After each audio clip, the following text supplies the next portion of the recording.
한 해를 살아갈 때 먼저 우리가 점검해야 할 것은 과연 나는 소명자인가라는 문제입니다. 하나님께서는 우리를 부르셔서 소명자로 삼고 소명자로 우리와 함께하여 주십니다. 보통 우리가 이 소명하면 목회자와 같은 특별한 하나님의 일꾼들에게만 해당되어지는 것으로 생각하는 경우가 많습니다. 분명히 우리 목회자와 같은 하나님의 일꾼들에게 소명이 중요합니다. 저는 개인적으로 이 소명을 받기까지 또 소명을 확인하기까지 시간이 좀 걸렸던 것 같습니다. 하나님께서 어느 날 저에게 구원과 더불어 소명의 은혜를 주었습니다. 근데 이것이 정말 하나님의 소명인가 아닌가 이것이 확인이 잘 안 되었습니다. 그래서 그 소명을 확인하기 위해서 기도도 해보았고 말씀도 묵상해 보았고 여러 가지로 하나님 앞에 이것저것 점검을 해 보았습니다. 결국 하나님께서 나를 부르신 소명이 또 소명자가 아닌지 긴지를 결국 확인할 수 있었습니다. 하나님은 분명히 소명자에게 소명자를 확인할 수 있는 분명한 사인, 분명한 객관적인 팩트를 허락하여 주십니다. 오늘 그 팩트가 바로 모세에게도 나타납니다. 하나님께서 어느 날 모세를 부르십니다. 근데 모세를 부르셨던 그 소명의 상황을 보면 굉장히 갑작스럽습니다. 충분히 준비하여서 대비하였던 가운데 모세가 소명을 받는 것은 아니었습니다. 하나님의 갑작스러운 부르심을 소명을 이제 모세가 받습니다. 인간적으로 보면 모세가 소명을 받는 것은 상식 밖의 일입니다. 왜냐하면 나이는 80세이고 광야의 목자에 불과했습니다. 근데 하나님께서 이 모세를 부르십니다. 그리고 그 모세를 통하여 특별한 하나님의 목적을 소명자 모세를 통해 하나님이 나타내십니다. 하나님의 나라를 하나님은 소명자를 통해서 세워가십니다. 하나님의 교회를 하나님이 소명자를 통해서 하나님이 역사하십니다. 만약 누군가가 저에게 당신은 어떻게 마하나임 교회를 오셨습니까? 그렇게 묻는다면 하나님의 소명입니다. 당신은 어떻게 목회자가 되었습니까? 하나님의 소명입니다. 과연 하나님의 소명을 우리는 어떻게 확인할 수 있을까요? 그 사람이 소명자라면 첫째로 하나님이 소명자를 준비시켜 훈련시킵니다.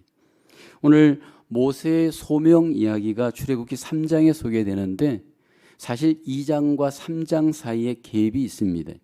2장에 보면 모세의 출생 이야기, 모세의 미디안 도피 이야기가 소개됩니다. 그리고 갑작스럽게 3장에 들어와서 하나님이 모세를 부르십니다. 하나님께서 2장과 3장 사이에 숨겨진 보이지 않는 시간을 가지셨습니다. 그 시간이 바로 준비의 시간, 훈련의 시간입니다. 하나님은 반드시 소명자를 준비시키시고 훈련을 시키십니다. 하나님께서 이 사람을 불러서 사용하기를 원할 때 하나님은 보이지 않게 그 사람에 대한 놀라운 광야의 시간을 갖게 하시고 그 광야의 시간을 통해서 그 사람을 준비시키시고 훈련을 합니다. 왜 우리에게 준비가 필요하고 훈련이 필요한 걸까? 모세를 보든 모든 소명자를 보든 하나님께서 보시는 소명자의 하나님의 조건이 있습니다. 하나님께서 소명자를 불러 쓰실 때 보면 자신만만한 사람들을 불러서 쓰지를 않습니다. 아니, 자신만만한 때에는 하나님이 먼저 훈련으로 그를 내보내십니다. 우리가 잘 알듯이 모세가 그렇습니다. 40세까지의 모세의 정황은 굉장히 자신만만한 삶이었습니다.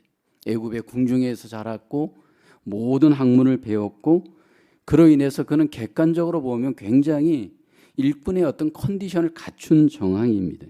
그런데 하나님은 그를 그때 부르시지 않습니다. 미디안 광야로 보내어서 40년 동안 모세를 하나님이 단련의 시간을 갖습니다. 이것은 모세만 그런 것이 아닙니다. 저의 시간에서도 그런 것 같습니다. 20대 때 하나님이 저를 소명하였고 20대 후반에 하나님이 저를 불렀을 때 하나님이 그 부름의 시간 속에 먼저 저에게 단련의 시간, 훈련의 시간을 갖게 하였습니다. 근데 하나님이 가장 소명자들에게 광야를 통해서 단련하시고 훈련하시는 건 뭘까요? 물론 인간적으로 보면 여러 가지 어떤 필요한 것들이 있지만 하나님이 가장 훈련시키시는 훈련의 핵심은 우리를 죽이는 시간입니다. 나를 철저히 하나님이 죽이는 시간을 갖게 하십니다. 하나님이 사용하기 위해서 하나님이 먼저 우리에게 연단의 시간, 훈련의 시간을 통해서 우리의 살아있는 자아를 하나님이 먼저 죽이십니다. 자신만만하였던 우리의 자신감을 하나님이 먼저 광야에서 철저히 꺾으십니다. 왜냐하면 하나님이 사용하기 위함입니다. 내가 모든 것을 할 수 있습니다. 그렇게 고백하는 것이 아니고 하나님 난 못해요. 나는 할 수 없습니다. 자신의 한계, 자신의 무능함, 자신의 부족함을 이 광야에서 철저히 하나님이 꺾게 만듭니다. 그래서 이 사람이 어느 정도 하나님의 소명자로 준비되었느냐, 준비되지 않았느냐, 어떻게 객관적인 확인을 할 수 있는가 하면 이제 이런 타임이면 거의 이제 상황이 된 겁니다. 하나님, 나는 아무것도 할 수 없습니다. 라고 그 마음속에 자기 항복이 되어 있는 즈음에 이제 하나님께서 그 사람을 통해 역사하시기 시작을 합니다. 왜냐하면 그 사람은 하나님을 의지할 수 있기 때문입니다. 지금도 하나님은 소명자를 찾으시되 그 소명자를 먼저 철저히 광야로 내보냅니다. 그리고 꺾으십니다. 그리고 훈련시키십니다. 그리고 자신에 대해서 하나님 앞에 한계를 보게 하시면서 비로소 하나님께 모든 것들을 굴복할 수 있는 우리를 만들어 가시는 줄로 믿습니다. 두 번째로 소명을 확인하는 그 객관적인 팩트는 하나님의 개인적인 나타나심의 시간이 반드시 있습니다. 하나님께서 어떤 사람을 소명자로 부르실 때 객관적으로 개인적으로 분명하게 그 사람 속에 임하여 나타나십니다. 오늘 본문에 보면 모세에게 하나님이 나타나시되 여기 보면 호렙산에서 일하는 모세에게 나타나십니다. 아주 지극히 평상적인 일상적인 삶의 루틴 가운데 하나님께서 모세에게 나타납니다. 보통 우리는 하나님께서 우리에게 소명으로 나타나시는 그 시간을 기도의 시간, 묵상의 시간 이런 특별한 시간으로 우리가 생각하는 경우가 많습니다. 근데 대부분 하나님의 그 소명자들을 부르실 때 보면 아주 평범한 일상 가운데 일터에서 생활의 현장에서 우리를 부릅니다. 신약의 베드로도 그렇고 또 바울도 길 가다가 하나님 만나죠. 전부 구약 신약 다윗도 보면 하나님이 그냥 일터에서 부르십니다. 대부분 평범한 일터에서 일상 가운데에서 하나님께서 그 사랑 가운데 놀라운 소명의 나타나심으로 함께합니다. 오늘 본문에 보면 모세는 늘 가던 장소 시내산 호렙산에서 하나님이 나타나십니다. 호렙산 시내산 다 같은 말인데 산맥을 이야기할 때는 호렙산, 산을 이야기할 때는 시내산 그렇게 말합니다. 아마 어떤 물이 있는 장소였던지 거기에 양을 풀어놓고 모세가 그날도 일하는 중에 하나님이 모세를 부르셨습니다. 그때 하나님께서 떨기나무 가운데 불로 임재하십니다. 왜일까요? 하나님께서 지금 모세를 부르시는 그 소명의 이유가 호렙산 떨기나무 불 가운데 잘 나타납니다. 이것은 이스라엘의 형편을 잘 보여주는 고난의 상징입니다. 광야에 불 붙는 떨기나무처럼 지금 이스라엘 백성들이 극심한 고통 가운데 지금 하나님 앞에 살고 있습니다. 그리고 그 가운데 하나님께서 함께 하시면서 이제 모세를 통하여서 그 고통 중에 있는 이스라엘을 구원해낼 목적으로 하나님이 모세를 부르십니다. 그러면서 하나님께서 이 개인적인 나타나심을 통하여 그 사람에게 역사할 때 그 사람이 하나님을 개인적으로 경험했는가, 그 객관적인 팩트를 무엇으로 하나님이 점검하느냐 하면 거룩을 통해서 점검하십니다. 그래서 오늘 5절에 보면 하나님이 모세에게 너의 선 곳은 거룩한 땅이니 내 발에서 신을 벗으라. 하나님께서 모세에게 요구합니다. 그래서 결국은 모세가 하나님이 계신 그 호렙산에서 신발을 벗고 거룩하게 하나님의 부르심에 응답을 합니다. 우리가 하나님 앞에 소명의 부르심을 받을 때 그 소명자에게 먼저 내가 거룩하게 하나님 앞에 살아야 되겠다라고 하는 결단을 하나님이 요구하고요. 그리고 반드시 그 거룩의 결단이 나타납니다. 여러분, 이 거룩이란 무엇이냐면 구별되는 것이잖아요. 내가 세상과 구별되어지기로 하나님 앞에 삶을 사는 그 모든 마음과 삶이 거룩입니다. 저의 경우에도 하나님이 저를 소명할 때 이 거룩의 결단으로부터 시작이 되었습니다. 내가 좋아했던 것, 내가 추구하였던 그 모든 재미로부터 하나하나씩 끊어내는 이 일이 소명자로서 길을 가는데 나를 확인할 수 있는 길이었습니다. 이것은 우리 모두에게 똑같이 적용되어집니다. 2023년을 살아가고 우리의 장래를 살아갈 때 하나님께서 나를 부르셔서 사용하는 그곳에 하나님은 나를 사용하기를 원합니다. 근데 먼저 하나님은 우리에게 거룩을 결단하기를 원합니다. 입의 거룩, 손의 거룩, 또 발의 거룩, 귀의 거룩, 마음의 거룩을 요구합니다. 왜 하나님이 거룩을 요구하느냐 하면 하나님이 거룩하시기 때문에 나에게도 하나님이 우리에게도 거룩을 요구하시는 줄로 믿습니다. 이 한 해 저와 여러분들이 하나님께서 분명히 소명하였다면 그 소명자 속에는 거룩을 통해서 하나님의 놀라우신 그 임재와 인도를 우리가 경험하게 될 줄로 믿습니다. 세 번째로 하나님께서 소명자에게 분명히 나타나는 것은 함께 하심의 놀라운 은혜입니다.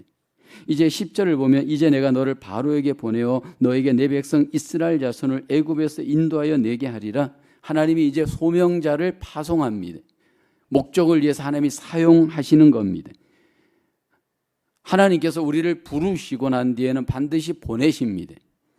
근데 모세는 애굽으로 보내어서 이스라엘 백성들을 인도하는 사명, 그 사명의 소명자를 사용합니다.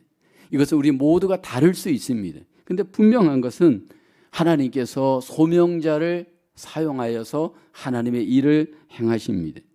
그때 모세가 어떤 반응을 보이냐면 내가 누구이기에 바로에게 가며 이스라엘 자손을 애굽에서 인도해 낼 수 있습니까? 나는 못합니다. 근데 하나님께서 말씀하시죠. 내가 너와 함께 하겠다 약속을 합니다. 어떻게 함께 합니까? 하나님이 말을 못하는 모세를 대신해서 아론으로 함께 해 주십니다. 또 하나님께서 이렇게 능력이 없고 자신감이 없는 모세에게 마른 지팡이를 쥐어주면서 하나님이 함께 하십니다. 함께 하시면서 결국 하나님께서 모세를 통하여서 놀라우신 하나님의 기적을 행하시고 능력을 나타내시고 하나님의 일을 행하십니다. 이 소명자인 모세는 단지 순종하기만 하면 됩니다. 무명의 양치기에서 소명자로 하나님 앞에 내어드렸더니 하나님이 모세와 함께 하십니다. 저도 목회자로 하나님이 저를 부르시고 소명자로 저를 사용하실 때 보면 지난 날을 보면 저에게도 아론을 붙여주었습니다. 저의 부족한 부분을 누군가를 하나님이 저에게 보내어서 그분들과 협력할 수 있도록 하나님이 함께 해주셨습니다. 그뿐만이 아니라 하나님께서 마른 지팡이와 같은 그런 어떤 도구들을 저에게 주심으로 하나님의 일을 하게 하셨습니다. 근데 우리 모두에게도 똑같습니다. 하나님께서 우리를 소명자로 부르시고 사용할 때 하나님께서 함께 하시되 눈에 보여지는 사람을 통해 눈에 보여지는 어떤 마른 지팡이를 통하여서 우리와 함께 하시면서 우리를 사용하여서 소명의 길을 가게 하시는 줄로 믿습니다. 2023년 한 해를 우리가 살아갑니다. 먼저 내가 하나님의 부름받은 소명자인지를 다시 한번 우리가 확인하시기를 원합니다. 그리고 만약 내가 정말 소명자라고 한다면 하나님 앞에 다시 한번 모세를 통하여서 하나님이 확인하였던 것들을 점검하면서 어떤 정황에서도 하나님이 나와 함께 하시면서 이 소명을 감당할 수 있도록 인도하심을 믿고 하나님의 소명을 감당하시는 사명자로서 저와 여러분들이 승리할 수 있으시기를 주님의 이름으로 축원합니다. 이 시간 우리 함께 찬양 한 장 하시고 함께 우리 기도하도록 하겠습니다. 우리